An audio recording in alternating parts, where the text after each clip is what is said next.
The check came at 4 in the afternoon, and it was not from a bank. It was a county sheet, single-spaced, stamped with a seal. Marlene Pruitt had never asked to see, and it said the diner she had run for 31 years would be padlocked in 9 days for code violations she had never been told about. She read it twice at the counter. Her hands did not shake. That was the part that frightened the young trucker watching from the corner booth. A woman who has been beaten this many times does not shake anymore. She just folds the paper along its old crease, sets it beside the register, and pours another cup of coffee for a man who cannot pay her, until Thursday outside the gravel lot, baked under a flat Nevada sun. Inside, the fans pushed warm air in circles, and the pie case hummed its tired electric note. Marlene was 63 years old. She had buried a husband, raised a son who called twice a year, and kept a roadside diner alive on a county road that the new interstate had bypassed 11 years ago. She knew what the paper meant. Somebody wanted the land, and somebody with a clean shirt and a county phone number had decided the easiest way to get it was to bury an old woman in violations until she could not climb out. She did not know yet that the men who would climb in after her rode in on the very thing that had nearly destroyed her 3 weeks before. To understand what happened, you have to go back to that night, the one that started everything, the one Marlene still saw when she closed her eyes. It had been raining the way it only rains in the high desert, sudden and sideways, the road gone slick and black in minutes. The diner sat at the bottom of a long grade where the old highway curled down out of the hills, and Marlene had learned across 3 decades that the grade was a killer in weather. She kept the porch light burning all night for that reason. She had pulled more than one stranger out of a ditch with nothing but a flashlight and a tow strap and the stubbornness of a woman who refused to let the road win. That night, the road nearly won. She heard it before she saw it. The howl of engines downshifting wrong, the wet shriek of rubber losing its grip, then the long, ugly grind of metal, folding against the guardrail. She was through the door before she had decided to move, the rain hitting her like thrown gravel, her slippers soaked before she reached the lot's edge. Headlights lay scattered across the asphalt at impossible angles. A pickup truck slewed sideways across both lanes with its grill caved and its driver already gone, fled into the dark the way cowards flee, leaving the wreckage steaming behind him. The riders were down. Big men in black leather scattered like the bikes, groaning in the rain. One of them was trying to drag himself away from a machine still ticking with heat, his leg bent the wrong way at the knee. Another lay too still. Marlene did not think about who they were. She did not see the patches yet, the death's head insignia, the bottom rocker that named a brotherhood, the whole county whispered about and crossed the street to avoid. She saw men hurt in the rain on her road, and that was a language she had spoken her whole life. She got the still one breathing. She got the one with the broken leg up out of the running water. She ran the porch light and the kitchen light and every light she had, and she brought blankets and towels and the big first aid box she kept under the register, and she stayed on her knees in the rain holding a man's head out of a puddle until the ambulances finally crawled down the grade 40 minutes later. The still one was the worst. He had gone over the guardrail with his bike and come down on the gravel shoulder, and when Marlene reached him, his breath was a wet rattle, and his lips were going the color of a bruise. She did not know his name then. She knew only what her hands knew, the same thing they had known the night her husband's heart stopped in the kitchen and she had kept him alive on the linoleum until the county car arrived. She tilted the man's head, cleared his mouth, and breathed for him. 2 slow breaths and a count. 2 slow breaths and a count. the rain coming down so hard she could barely see her own hands working. His name was Razor. He was 41, and he had a daughter in the 3rd grade, and he would walk into Marlene's diner 6 weeks later under his own power and set a child's crayon drawing on the counter, a stick-figure woman with gray hair standing in blue rain. That was later. In the moment, there was only the rattle and the count and the rain and a stubborn old woman who would not let the road have him. The one with the broken leg kept trying to crawl back toward the wreckage. Marlene understood dimly that he was trying to reach the others, that even half-conscious with his knee folded backward he was counting his brothers, and she put her hand flat on his chest and held him down with a strength that surprised them both. "They're alive," she told him, though she did not know it. "They're all alive. You stay with me." He stilled under her hand. He believed her because she said it the way a person says a thing they have decided to make true. The man whose head she held was named Dietrich Vance. The others called him Deacon. He was 58 years old, built like a cinder-block wall, with a gray-streaked beard and forearms inked solid from wrist to elbow, and a voice, when he finally used it, that came up out of his chest like gravel sliding down a hill. He was the president of the charter, though Marlene would not learn that for some time. What he knew, lying in the rain with his small gray-haired woman's hands keeping his brother alive beside him, was simpler. She had not asked who they were. She had not hesitated. She had run toward the wreck. When the medics loaded the last of them, Deacon caught her wrist. His grip could have crushed bone. It did not. "Your name," he said. "Marlene." "You eat here?" She almost laughed, half hysterical with the cold and the adrenaline. "I own here." He looked at her a long moment, rain running off the brim of nothing because he wore no hat, just sheeting down his face. He nodded once, slow, like a man filing something away in a ledger that did not forget. Then they took him too. She thought that was the end of it. She thought wrong. 3 days later, they came back. Not the ambulances, the bikes, the ones that could still ride, and a few new ones besides. Rolling down the grade in the gold light of early evening in a formation so tight and so quiet, it stopped Marlene cold behind her counter. She counted 9, then 11. They filled her lot with chrome and idling thunder, and then they cut the engines all at once, and the silence after was its own kind of sound. Deacon came in first. He moved stiff, favoring a cracked rib, but he came in under his own power. He took off nothing, apologized for nothing, just stood inside her door, filling it the way a closed gate fills a fence. Behind him came the others. They did not sit. They waited. "We owe you," Deacon said. "You don't owe me anything," Marlene answered. "I'd do it for anybody. I have done it for anybody." "That," he said, "is exactly why we owe you." She fed them. She did not know what else to do with 11 hard men standing in her diner at supper time, so she did the only thing she had ever known how to do, which was cook. She made everything she had. Meatloaf and mashed potatoes and green beans cooked soft, the way her mother had taught her, and 3 pies and pot after pot of coffee. And when Deacon's man tried to pay, she put her hand flat over the bills on the counter.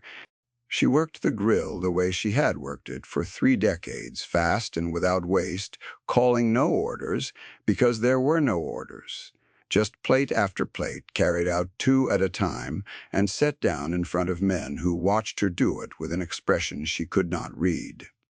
The youngest of them, a prospect with a patchy beard and knuckles still raw from the wreck, kept standing up to help her carry, and she kept waving him back into his seat.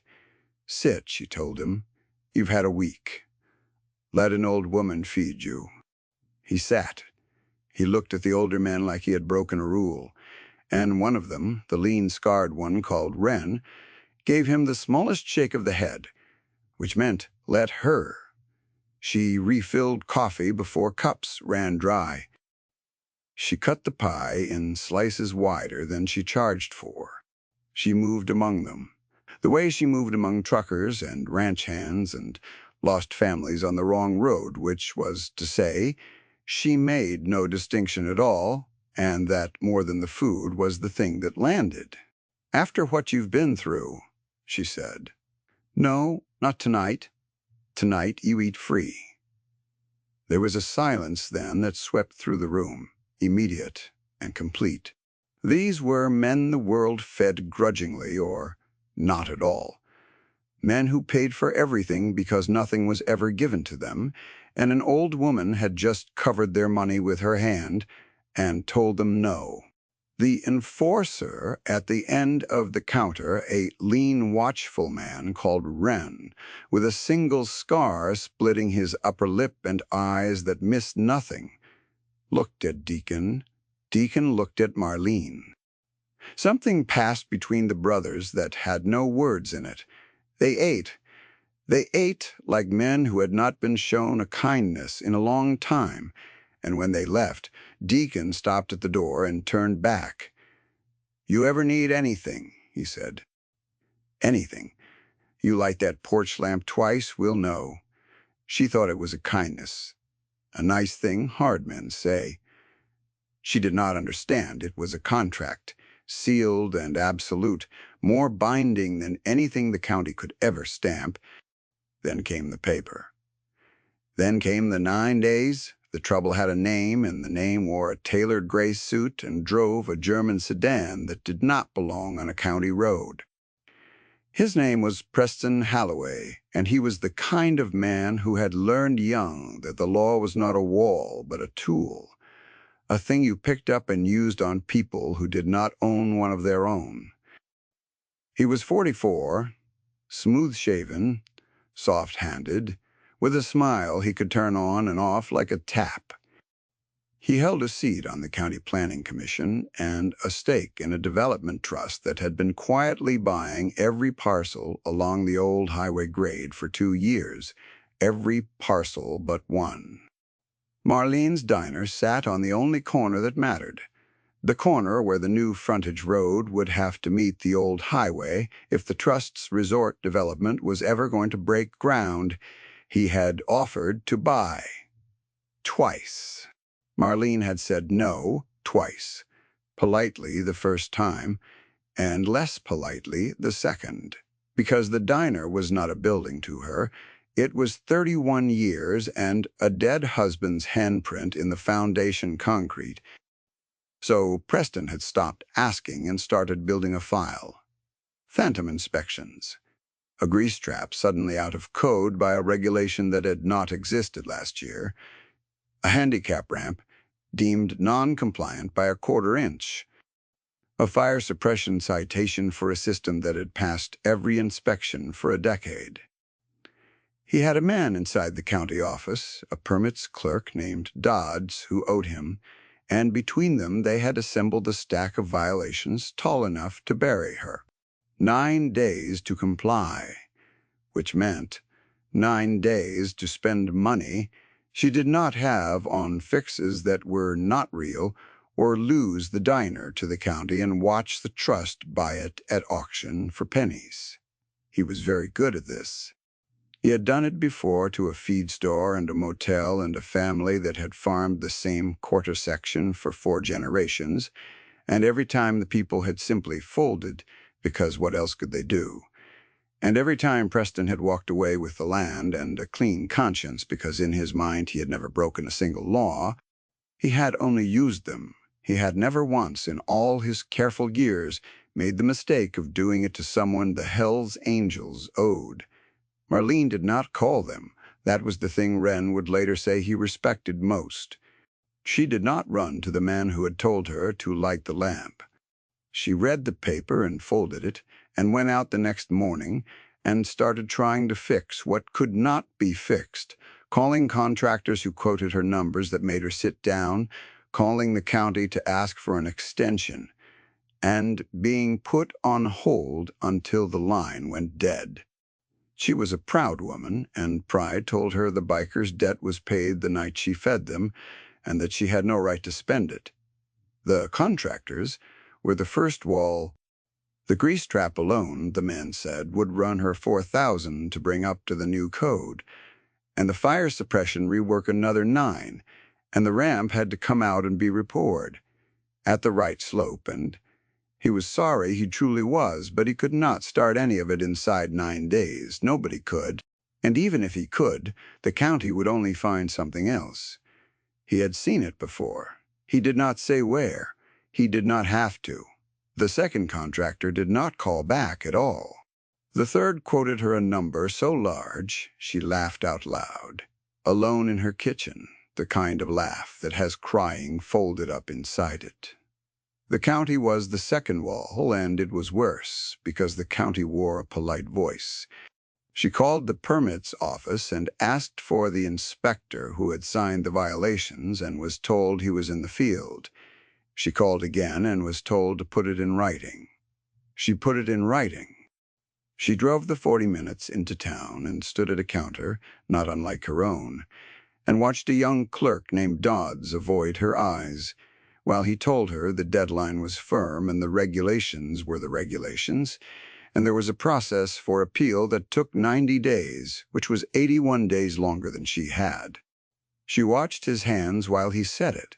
They never stopped moving the same 3 papers. He could not look at her. She understood, driving home into the dark, that the boy had known exactly what he was doing to her, and that knowing it was the only thing about him that was still alive. It was the trucker who told them. The young one, the one who had watched her read the paper, whose name was Cody, and who hauled produce up and down the grade twice a week and ate at Marlene's, because it was the only place left that felt like something. He had a cousin who prospected for the charter. Cody did not ask Marlene's permission.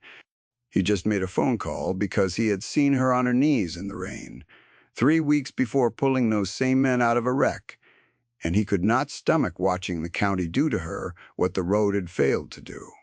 The lamp, in the end, got lit by someone else's hand.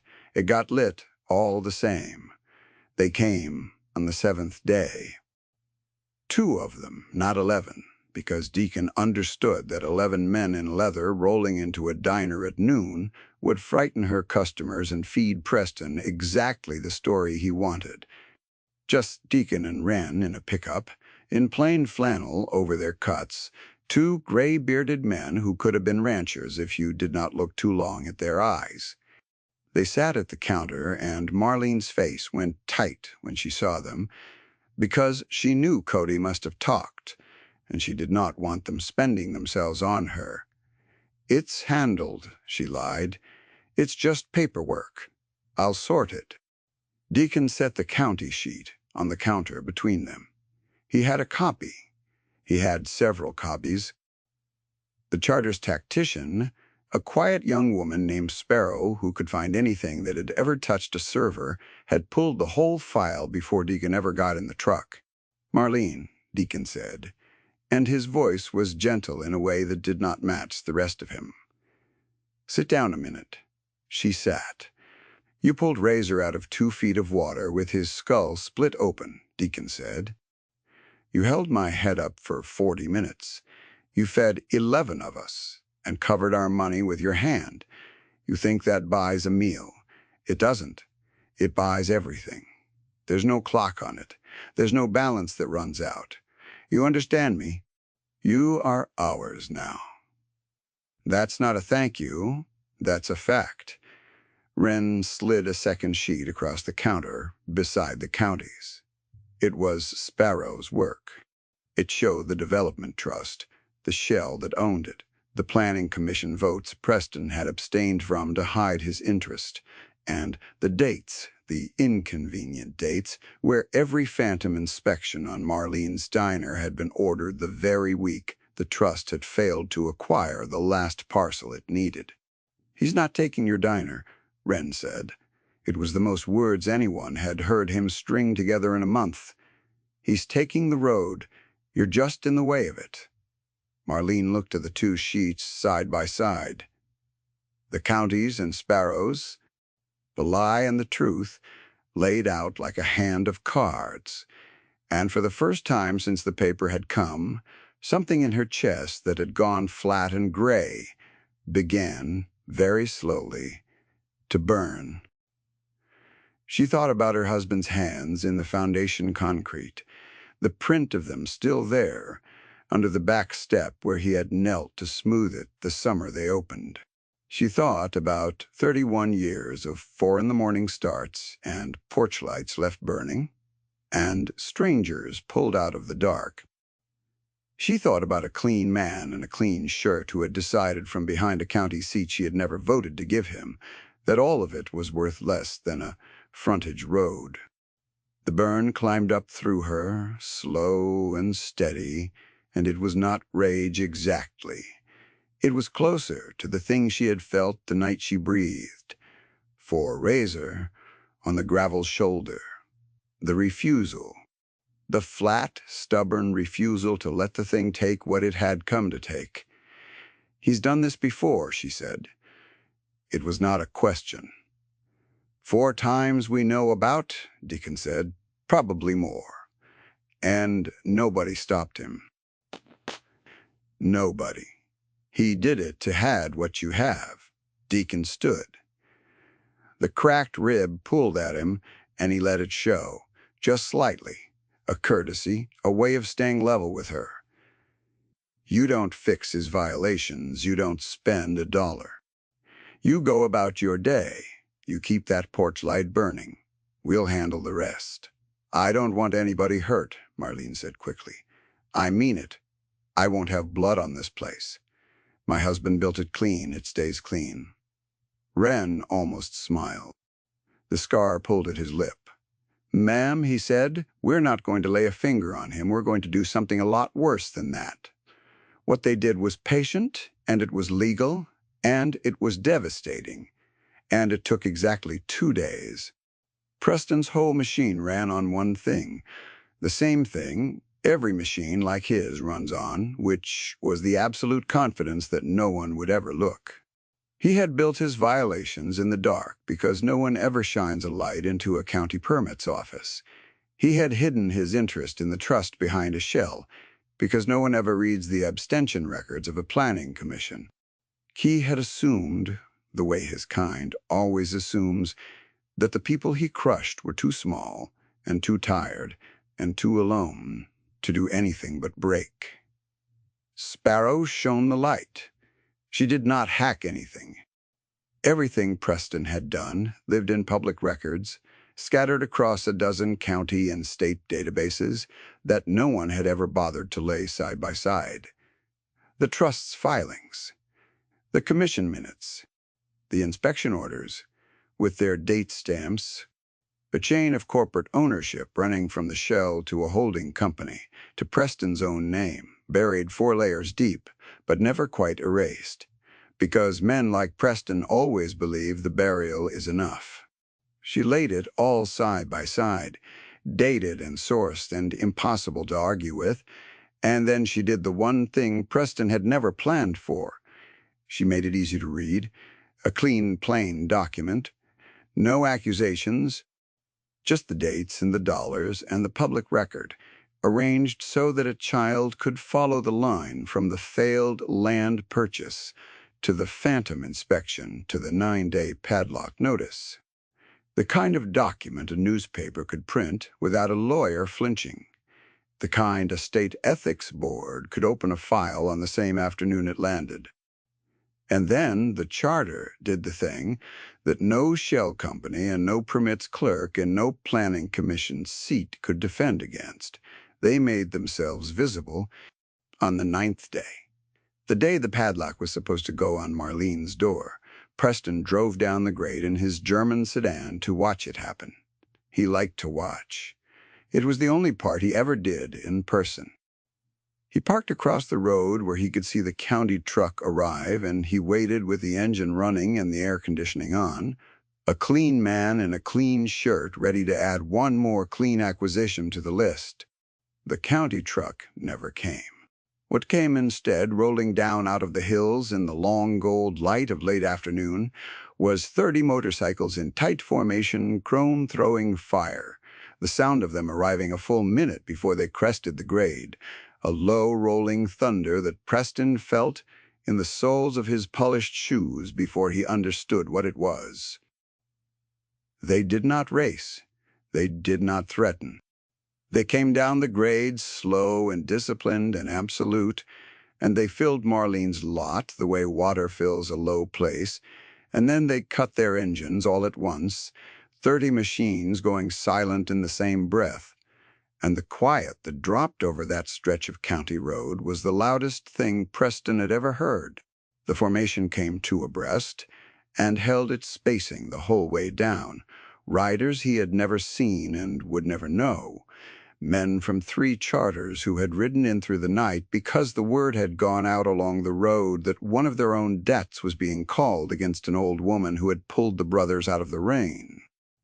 Marlene stood in her doorway and watched them come, and felt her heart climb into her throat, because the last time she had seen these machines, they had been scattered and broken across her lot in a storm, and now they came down whole and ordered and unhurried, and she understood that she was watching the difference between chaos and...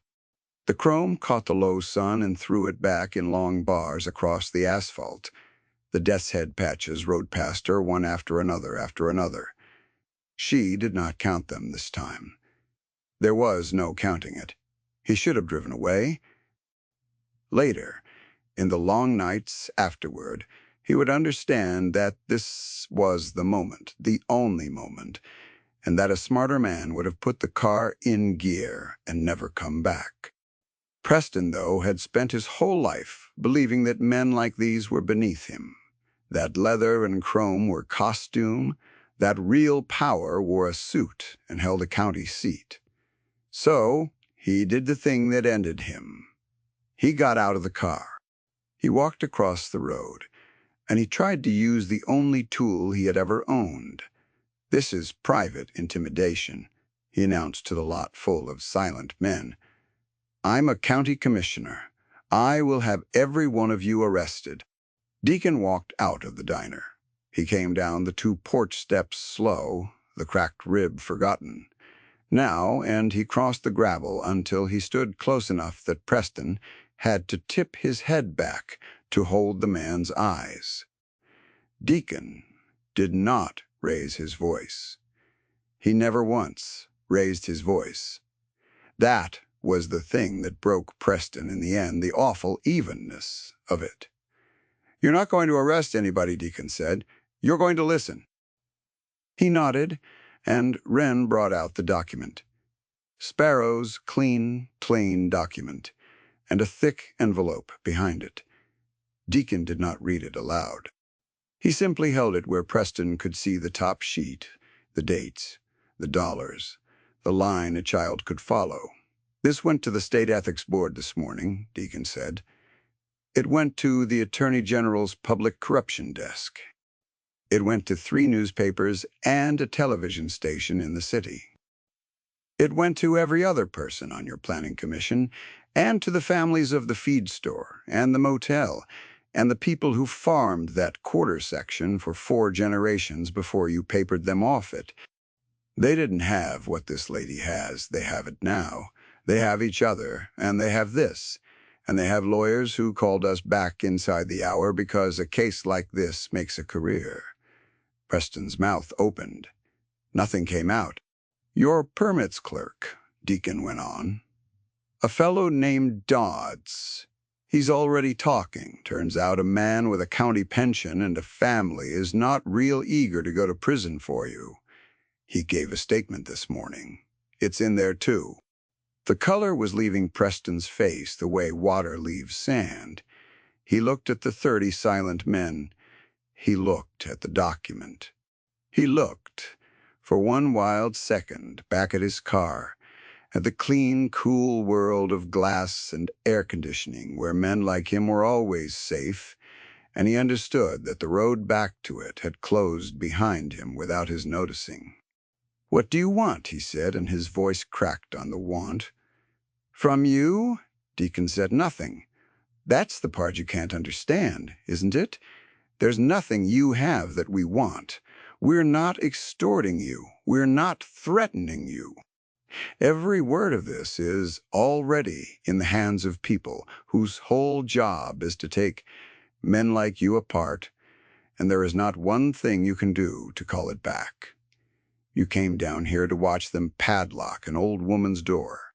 Instead, you're going to watch your own world come down on your head, and the only mercy in it, the only mercy, is the one she asked us for." He turned and looked back at the diner. Marlene stood in the doorway, small and gray and straight-backed, her dish towel still in her hands. "She told us no blood," Deacon said. "She told us this place stays clean, so you get to keep your skin.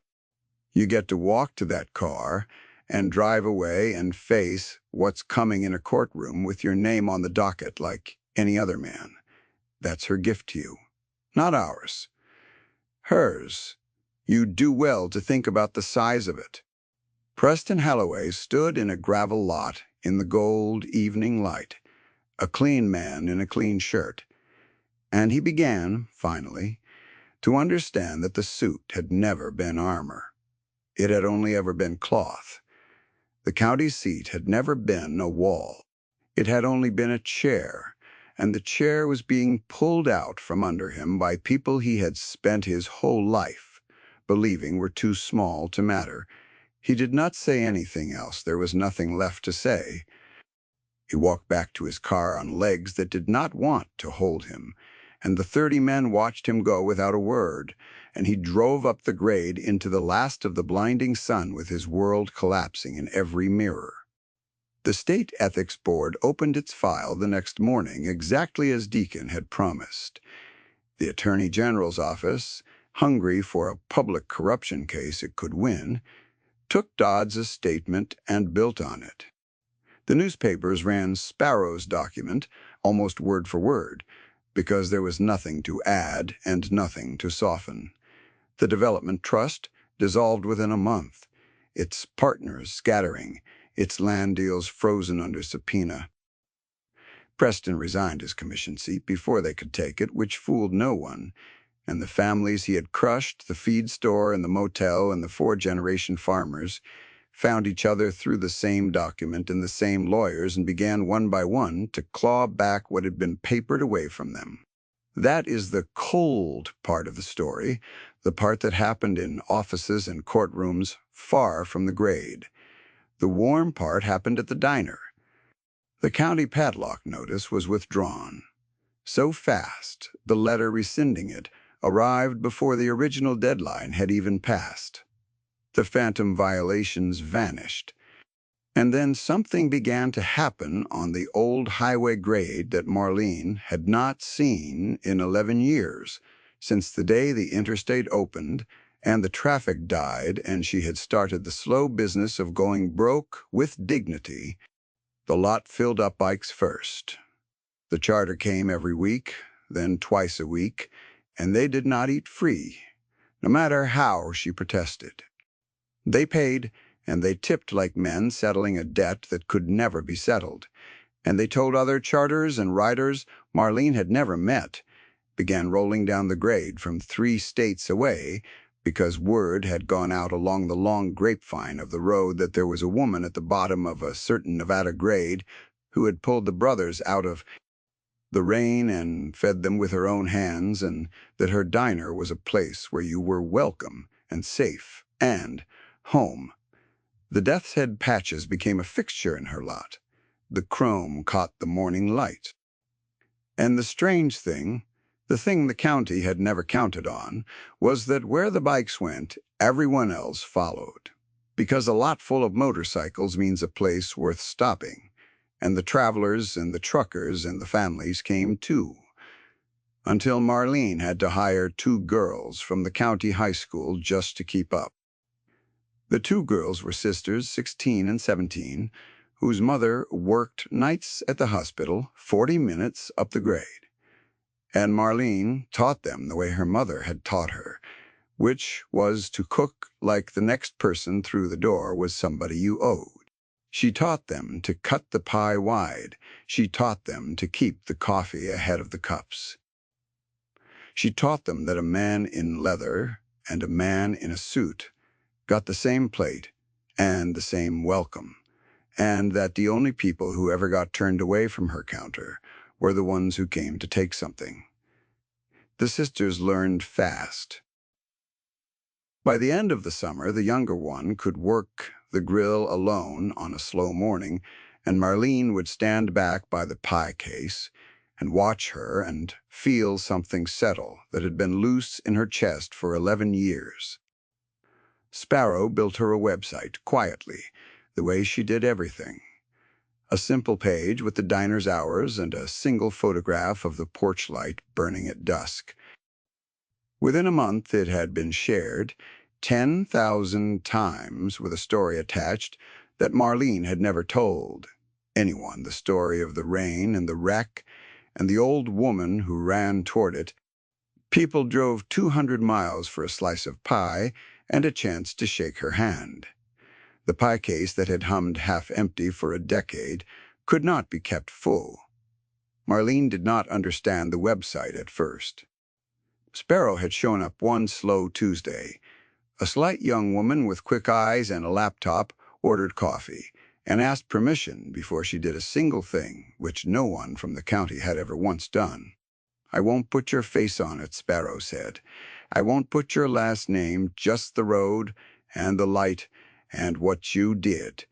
People should be able to find you." Marlene had said yes, mostly to be kind to the girl. She did not expect the cars. She did not expect the families who came in and went quiet when they realized which diner this was who left $20 tips on $8 checks and would not take the change. She did not expect the grandmother from 2 states over who pressed both Marlene's hands and said only, "You're the one," and could not finish. Marlene started keeping a coffee can by the register, and when a traveler insisted on overpaying, she put the extra in the can, and at the end of each month she drove it to the volunteer fire crew that worked the grade, the ones who came down in the storms now, because she had decided the road was going to have fewer wrecks if she had anything to say about it. Wren came in one gray morning near the end of that first good month alone, and sat at the counter where he always sat, and drank his coffee black the way he always did. And when he was done, he set down something beside the cup, a small patch, hand-stitched. Not a member's cut, nothing that claimed she rode, just a single clean rocker with the diner's name on it and below it 3 words. "Under our protection. Deacon had it made," Wren said. He did not look at her while he said it, which was its own kind of tenderness. "You don't have to put it up. It means what it says, though.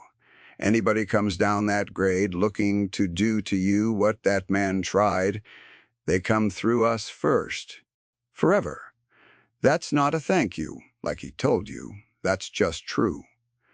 Marlene held the little patch in her 2 hands. She had not cried when the county sheet came. She had not cried in the rain with a stranger's broken head in her lap. She had not cried watching a clean man in a clean shirt drive away into the sun. She cried now, though. Standing behind the counter, she had worked for 31 years, holding a hand-stitched patch from men the whole county had taught her to fear, because she understood at last what it had taken her a lifetime to learn, which was that family is not the people the world assigns you. It is the people who run toward you in the rain. She hung the patch by the register, beside the spot where the county sheet had lain for 9 days. The contrast was not lost on her. One was paper, stamped and official, and meant to bury her. The other was thread, made by hand, and it had put her back on her feet. The grade is busy now, in a way it has not been since before the interstate.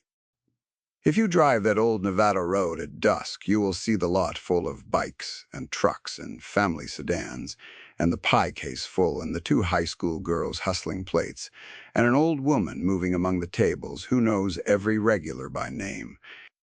You will see, if you look, the porch light burning. She still lights it every night. She told Wren once that she would keep lighting it as long as there was a road to light, because somewhere out in the dark there is always somebody about to go off the grade in the rain, and she will not let the road win. Not while she's standing. And if you sit at the counter long enough on the right kind of evening, you will hear the engines come down out of the hills. That low, rolling thunder a full minute before you see the chrome, and you will watch the lot fill with leather and patches. And you will watch a 63-year-old woman in an apron walk out onto her porch to meet them with both hands raised in welcome. You will understand, watching her, that she is not afraid. She has never been safer in her life. That is the whole of it. A woman fed some hard men out of nothing but kindness, asking for nothing back. And the hard men gave her back the only thing the world had been trying to take, which was the place where she belonged. The man with the clean shirt thought power was a thing you wore and a seat you sat in. He learned, too late, that real power is a debt of honor owed to someone who would never have called it in. If this story warmed something in you, if it made you believe for a moment that the overlooked and the kind still have someone in their corner, stay a while with that feeling. Let it remind you who you owe and who runs toward you in the rain. And if you would, leave a word below for Marlene and the men who put her back in business, and share her story down the road, the way it traveled down that grade, so the next person who needs to believe in it finds it waiting.